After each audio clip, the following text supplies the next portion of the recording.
Bismillahirrahmanirrahim. Assalamualaikum warahmatullahi wabarakatuh. Waalaikumsalam warahmatullahi wabarakatuh. Bismillah walhamdulillah wassalatu wassalamu ala rasulillah Sayyidina Muhammad ibn Abdillah wa ala alihi wa sahbihi wa man wala la hawla wa la quwwata illa billah amma ba'du. Hadratal mukarramin, para asatidah wal ustadzat alimil ulama, para bapak, ibu, karyawan, karyawati PT Telkom Jakarta Barat, khususnya umumnya seluruh jamaah, wabil khusus al-mukarram guru kita bersama Bapak Ustadz Ade Abdul Nasir. Terima kasih yang sudah menyempatkan diri ikut bergabung, dan tentunya terima kasih juga Al-Fakir sampaikan kepada bapak-bapak, ibu-ibu yang sudah menyempatkan waktu sambil menunggu rekan-rekan kita yang lain. Insya Allah kita melanjutkan kajian-kajian sebelumnya untuk menambah wawasan keagamaan kita, dan tentunya akan efeknya keberkahan untuk kita semua, terutama yang bekerja di Telkom, dengan selalu dampingi dengan pengajian ini akan berkah. Dan insya Allah untuk pengajian kali ini, sebagaimana yang diajukan oleh manajemen, kita melanjutkan kajian STM ya. Mohon izin Ibu Endah, ya, tema ini diangkat dari STM kita karena udah beberapa saat kita tertunda. Dan insya Allah tema yang akan disampaikan oleh guru kita yaitu mengambil silabus STM di akhir tahun 2020 Desember, yaitu muhasabah sebagai bagian seperti ihsan. Mengingat waktu sudah mendesak dan mungkin jam 1 kita usai closing, setelah tanya jawab 1-2 pertanyaan, maka kami persilakan kepada guru kita yang mulia Ustadz Ade Abdul Nasir untuk menyampaikan tausiahnya. Silakan Ustadz, tafadhol masykur. Syukran Ustaz. Assalamualaikum warahmatullahi wabarakatuh. Waalaikumsalam warahmatullahi wabarakatuh. Innal hamdalillah shalli wa sallim ala Rasulillah Muhammad ibn Abdullah wa ala alihi wa ashabihi wa man tabi'ahu bi ihsanin yaumina hadza ila yaumil akhirah. Amma ba'd. Bismillahirrahmanirrahim. Rabbi shrah li sadri wa yassir li amri wahlul 'uqdatam min lisani yafqahu qawli. Qala ta'ala fi kitabihil karim, a'udzu billahi minasyaitonir rajim. Bismillahirrahmanirrahim. Wabtaghi fi ma ataakallahu ad-darul akhirah wa la tansa nasibaka minad dunya wa ahsin ma ahsanallahu ilaik wa la tabghil fasada fil ard innallaha la yuhibbul mufsidin. Wa qala ta'ala fi ayatil ukhra, kuntum khayra ummatin ukhrijat lin-nas ta'muruna bil ma'ruf wa tanhauna 'anil munkar wa tu'minuna billah walau amana ahlul kitabi lakana khairan lahum minhumul mu'minuna wa aktsaruhumul fasiqun. Shadaqallah wa shadaqa rasul. Bapak Ibu yang dimuliakan Allah Subhanahu wa taala, alhamdulillah wa syukur ala ni'matillah, kesempatan siang hari ini kita bisa silaturahim walaupun lewat aplikasi Zoom, tapi insyaallah tanpa mengurangi insyaallah kekhidmatan kita, kenikmatan kita dalam rangka silaturahim. Sedikit mungkin akan saya sampaikan sesuatu yang berhubungan dengan muhasabah, yang kemudian ada hubungannya dengan spirit ihsan.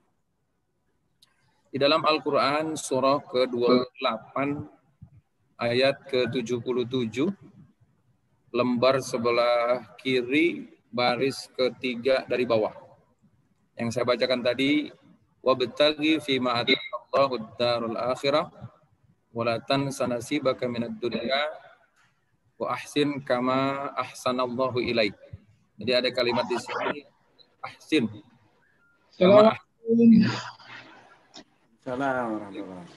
Bapak Ibu yang dimuliakan Allah Subhanahu wa taala, di dalam Al-Qur'an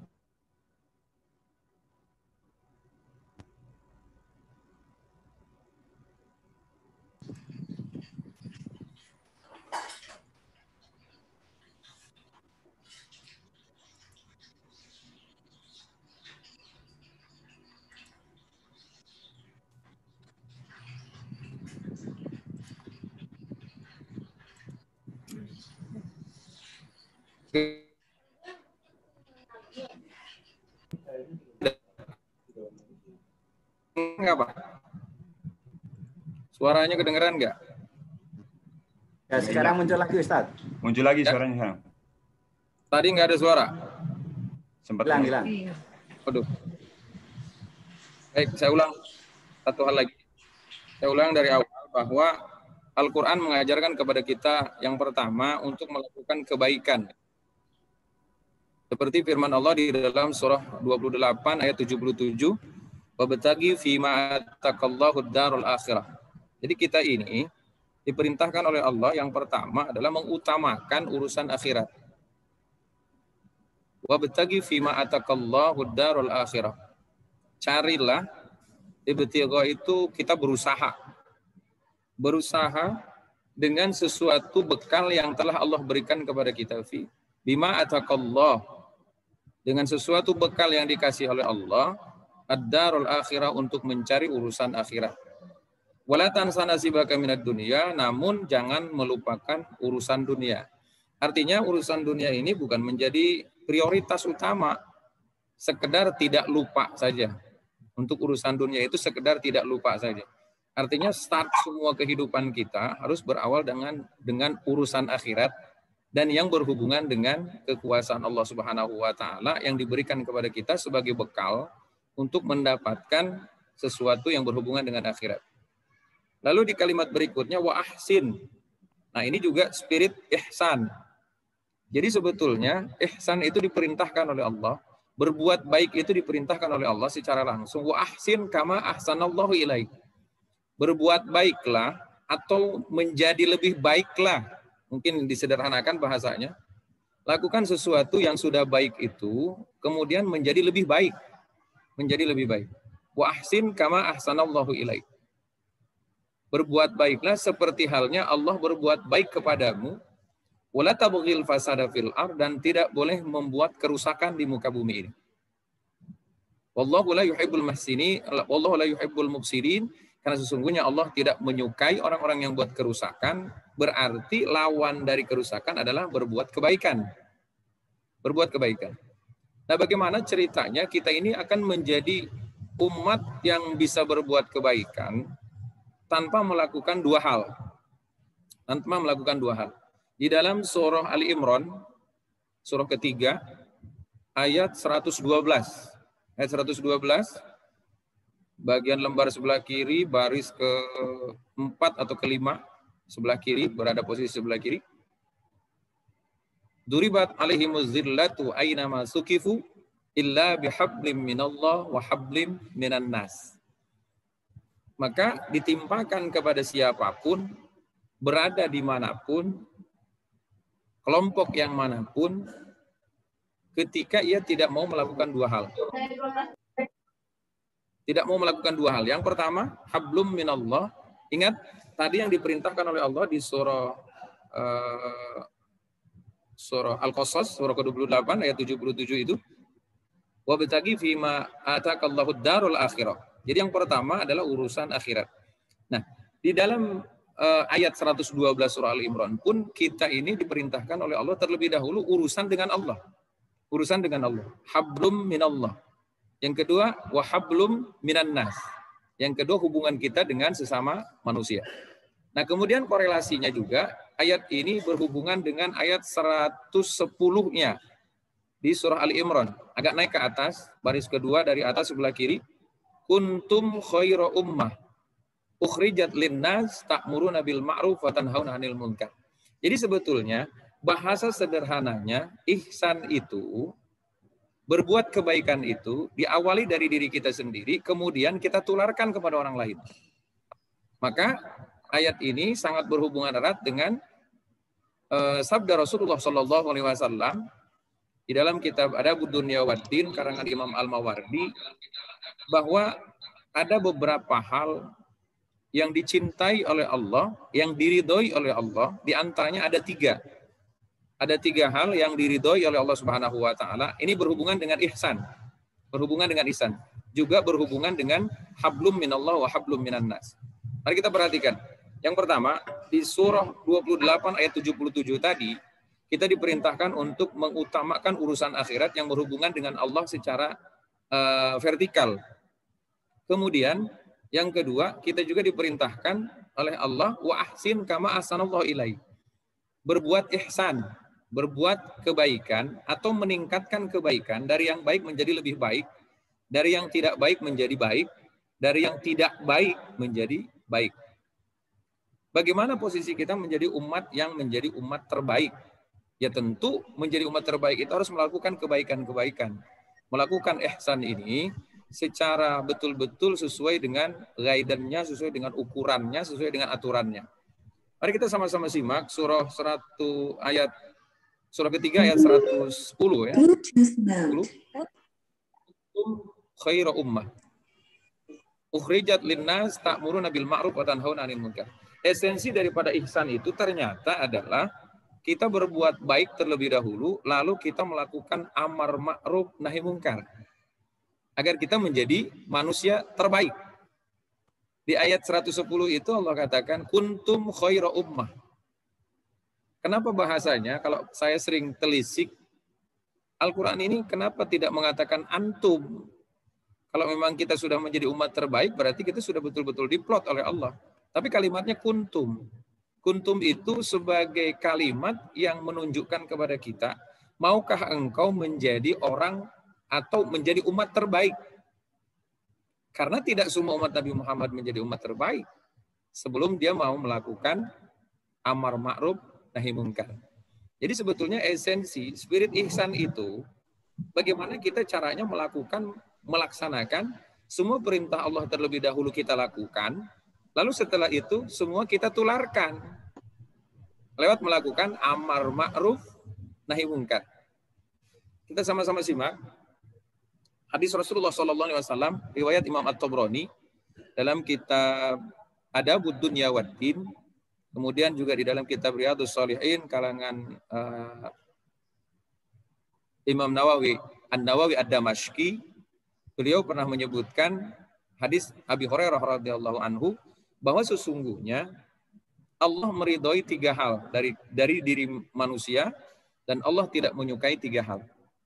Apa saja yang diridhoi oleh Allah Subhanahu wa taala? Yang pertama, anta'buduhu wa la tusyriku bihi syai'a.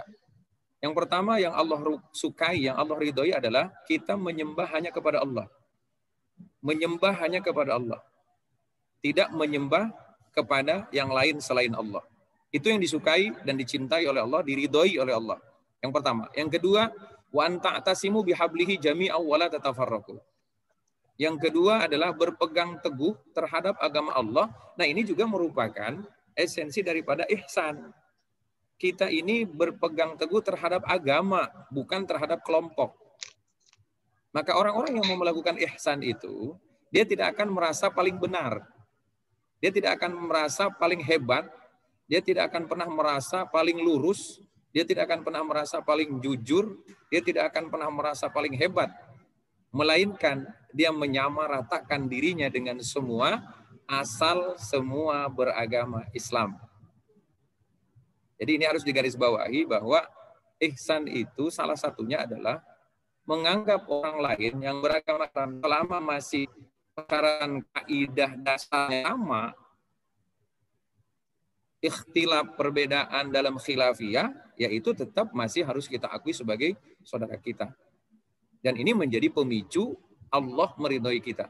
Jadi selama ini kadang umat Islam, entah di Indonesia atau mungkin di tempat lain, sesuai dengan prediksi Rasulullah SAW, karena umat Nabi Muhammad itu akan terpecah beberapa golongan, bahkan dikatakan sampai 73 golongan.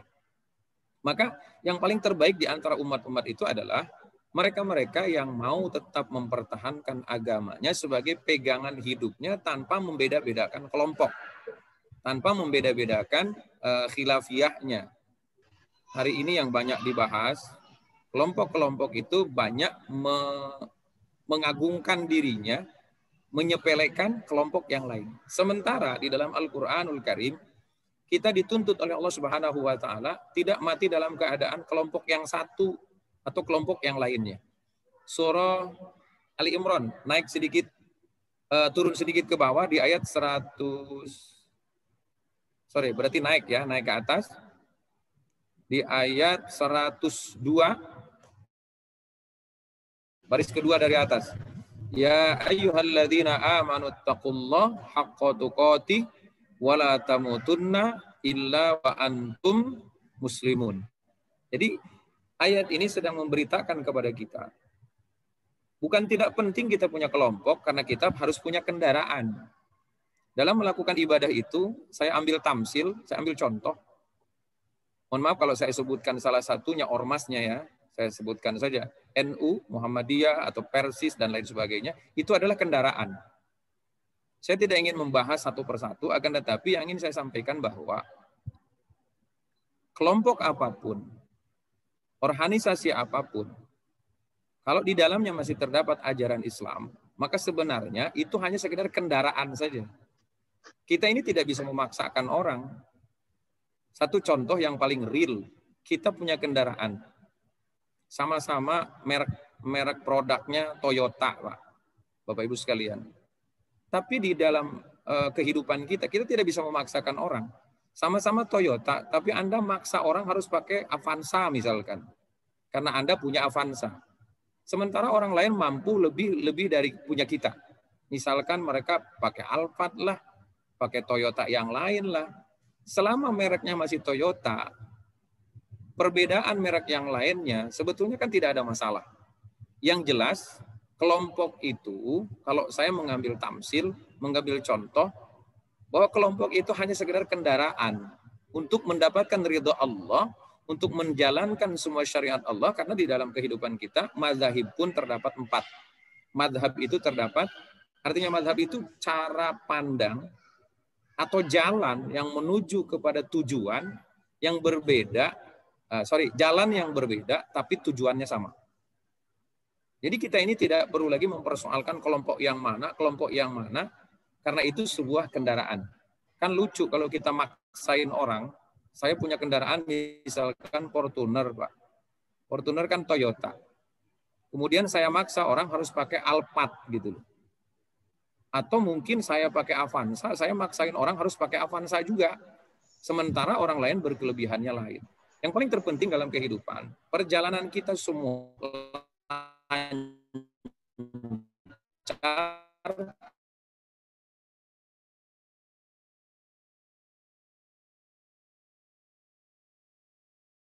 muslimun.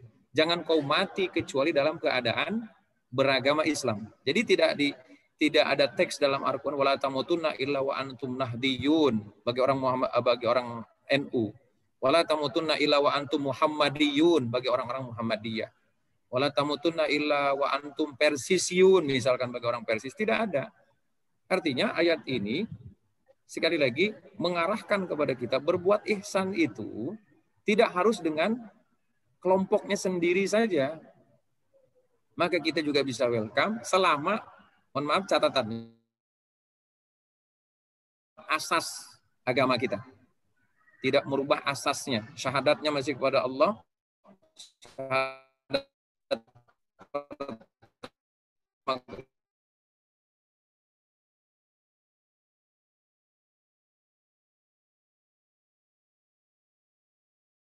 Persis, silahkan saja. Karena itu semua adalah berpegangannya kepada agama Allah. Itu yang kedua. Yang ketiga, hadis Rasulullah SAW adalah masih berkaitan dengan ihsan. Karena terdapat di dalamnya ihsan itu adalah amar ma'ruf nahi mungkar. Memberitakan, mengajak kepada kebaikan dan melarang kepada kemungkaran. Yang ketiga, di dalam hadis Abi Hurairah tersebut, yang diridhoi oleh Allah, mungkin saya ulang sepintas. Yang pertama, yang diridhoi Allah adalah nyembah Allah, tidak menyekutukannya. Yang kedua, berpegang teguh terhadap agama Allah, tidak membeda-bedakan kelompok, tetap berpegang teguh terhadap Islam. Yang ketiga adalah wa antana sahu mawalahu Allahu amrakum. Di kalimat yang ketiga ini ada yang unik, Bapak Ibu. Saya menemukan kalimat ini hanya di satu kitab namanya Adabud Dunya wa Din. Hadisnya sama, tapi ada yang tertinggal kalimat ketiga. Silakan mungkin para asatid atau bapak-bapak nanti ngecek di dalam kitab namanya Riyadhus Shalihin, Ustaz Ahmad Melani mungkin nanti dicek di dalam kitab Riyadhus Shalihin bab al-manhiyi, babul manhiyi, babul umuril manhiyi. Di dalam bab yang dilarang itu nanti ada apa namanya? Ada pecahannya, kemudian di bawahnya ada terdapat bab karohiyati idha'atil mal. Bab makruh atau tidak disukai oleh Allah tentang menyia-nyiakan harta. hadis tersebut tercatat hanya 2. Yang ketiga, wa antanasahu mawalahu Allahu amrakum. Yang ketiga adalah bagaimana kita saling mengingatkan kepada orang-orang yang sedang berpuasa. Artinya berpuasa di sini yang memiliki wilayah, dan itu termasuk di dalamnya adalah spirit al-ihsan tadi. Jadi sebenarnya apa yang ingin saya sampaikan dari awal sampai akhir ini, kesimpulannya adalah mari kita sama-sama muhasabah ini diawali dengan apa yang diharuskan kita tularkan kepada yang lain. Jadi tidak hanya sekedar kita melaksanakan sendiri, tapi tidak ditularkan kepada orang lain. Di dalam hadis Rasulullah Sallallahu Alaihi Wasallam, orang-orang yang baik itu sebetulnya banyak, orang soleh itu banyak. Tapi yang sulit itu kalau kita mencari orang muslih, orang yang mau melakukan kebaikan, lalu kebaikannya ditularkan kepada orang lain. Saya rasa mungkin kalau ada pertanyaan, ini sudah hampir jam 1. Silakan Ustaz. Sebelum ditutup, mungkin sebelum ditutup kalau mau ada pertanyaan. Oke, terima kasih banyak Pak Ustadz atas penyampaiannya, walaupun sedikit terkendala, ya itu teknis. Nah, mudah-mudahan penyampaiannya singkat ini bisa menambah wawasan kita dan mencerahkan. Dan mungkin untuk pendalaman, ada waktu kita untuk sesi bertanya daripada bapak-bapak, ibu-ibu. Silakan, barangkali ada yang mau ditanyakan, kami persilakan. Nanti. Ya, Ustaz. Assalamualaikum, Ustaz. Waalaikumsalam warahmatullahi wabarakatuh. Ya, siap, Pak Deden. Ya, mau tanya nih, Ustaz, masalah ihsan ya, masalah saling mengingatkan tadi ya, Ustaz. Nah, ini saya alami ya, tapi takut gibah bukan ini. Tapi secara lahiriahnya itu nggak sesuai dengan ucapannya gitu. Nah, cara menegurnya bingung gitu, karena mohon maaf gitu. Ya, kita sudah melabel dia sebagai ustadz lah dan sebagai imam rawatib gitu. Selalu dalam setiap kajiannya itu mengingatkan kita gitu. Contoh gitu, dengar azan kita harus buru-buru sholat gitu. Terus jangan tinggal sholat jamaah. Nah, pada kenyataannya ya kita lihat sendiri, jamaah lihat sendiri. Di saat azan dia kadang sibuk karena kebetulan dia punya toko gitu ya, jaga warungnya gitu. Padahal di setiap kajian suka cerita yang seperti itu, sholat jamaah itu. Nah ini kalau kayak gini ngertinya gimana gitu. Padahal kita di jamaah masjid itu suka ngomong gitu. Jadi kalau bahas kajian kayaknya mengarahkan kita supaya sholat tepat waktu, terus jangan tinggal sholat jamaah. Nah, yang memberi kajian sendiri di saat udah rumahnya tidak terlalu jauh dengan masjid gitu kan. Nah, dia hanya menjalankan yang tugasnya dia aja. Rawatibnya seumpama hanya kan di sini dia hanya isya gitu. Di luar itu ya mau dengar suara azan apa ya sholat adanya di rumah gitu. Nah, cara mengingatkan gimana dengan orang yang menurut saya dia lebih dari kita nih para jamaah gitu. Ini gimana yang harus tegur apa kalau kayak gitu? Terima kasih, Ustaz. Ya. Oke. Dengan Pak siapa tadi tuh? Pak Deden. Saya lupa. Deden, Pak Ustaz. Deden. Pak Deden. Oke deh. Gini Pak Deden. Nanti buka Quran surah Al-Baqarah ayat 44. Ayat 44. Itu bunyinya atamuruna an-nasa bil birri wa tansawna anfusakum wa antum tatlunal kitab afala ta'qilun. Jadi sebetulnya kejadian-kejadian orang bicaranya A terus kemudian perilakunya B, ya sebetulnya Quran sudah menyebutkan bahwa itu adalah orang-orang yang akalnya tidak disempurnakan atau tidak mau menyempurnakan akalnya. Jadi sebetulnya gampang untuk menegur orang-orang seperti itu, disodorkan saja ayatnya. Cuma memang resikonya nanti dia tersinggung, dia marah sama kita. Iya, nggak mau ngimamin lagi. Atamuruna an-nasa bil birri wa tansawna anfusakum wa antum tatlunal kitab afala ta'qilun. Itu kata Quran, ya, afala ta'qilun. Afala ta'qilun artinya tanya sama Ustaz Ahmad Melani nanti afala ta'qilun itu artinya apa? Ya, oke. Jadi sebetulnya memang dari dulu sudah ada seperti itu. Al-Quran makanya mengatakan, kenapa kalian memerintahkan kebaikan dan melarang kepada kemungkaran, sementara kalian membaca kitabnya, tapi kalian melupakan diri kalian sendiri. Afala ta'qilun? Apakah kau tidak memiliki akal? Bisa dipahami Pak Deden ya? Iya, Ustaz. Jawabannya itu. Secara ini ya, siap. Terima kasih, Ustaz. Disodorin Qurannya aja, Pak. Tinggal keberanian Pak Deden aja ya, Kalau Ustaz. kan gini. Pak Deden mungkin caranya gini. Pak Deden langsung bawa Qurannya. Ya. Pak, saya minta tolong diterjemahin dan dijelasin. Ini ayat 40 ini sebetulnya apa maksudnya gitu. Biar dia menjelaskan diri sendiri kan gitu. Iya. Pak Dedennya berani apa enggak? Berani, Pak Deden. Urusannya nggak ada yang ngimamin Siap, ya. kan, Ustaz. Pak Deden yang ngimamin nanti. Oh gitu. Bagus, suaranya bagus nih Pak ini, Ustaz ini. Siap ya. Bisa dipahami ya. Ya, paham Ustaz. Terima kasih, Ustaz. Siap. Ya, sami-sami. Yang lain bagaimana? Oke, yang lain masih ada? Satu, Tad. Ya, boleh. Pak Sugianto, silakan. Yang tadi Ustaz bilang tuh yang surat 28 ayat 77 tuh, Tad. Ya.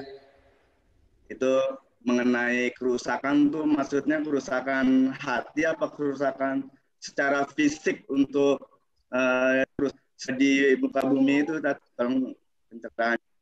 Ya. Kalau esensi atau hakikat dari kerusakan itu memang berawal dari hati, Pak. Tapi nanti aplikasinya pasti kepada lahiriahnya. Artinya terjemahan yang paling utama adalah menata hati terlebih dahulu. Menata hati terlebih dahulu, karena memang orang yang bisa menata hati itu, insya Allah bisa menata lingkungannya. Nah, karena kata Nabi, ala inna fil jasadi mudghah. Fa idza saluhat saluhal jasadu kullu. Fa idza fasadat fasadal jasadu kullu ala wahiyal qalbu. Setiap dalam diri manusia terdapat segumpal darah yang apabila segumpal darah ini baik, maka lahiriahnya akan baik. Ketika segumpal darah ini rusak, maka lahiriahnya akan rusak. Artinya penataan ini, masalah rusak ini terdiri dari dua. Yang pertama rusaknya hati yang bisa menyebabkan kerusakan lahiriahnya. Karena orang-orang yang menata hatinya insya Allah kehidupannya lebih baik, lebih menyejukkan. Wassalamualaikum warahmatullahi wabarakatuh. Waalaikumsalam warahmatullahi wabarakatuh. Belum.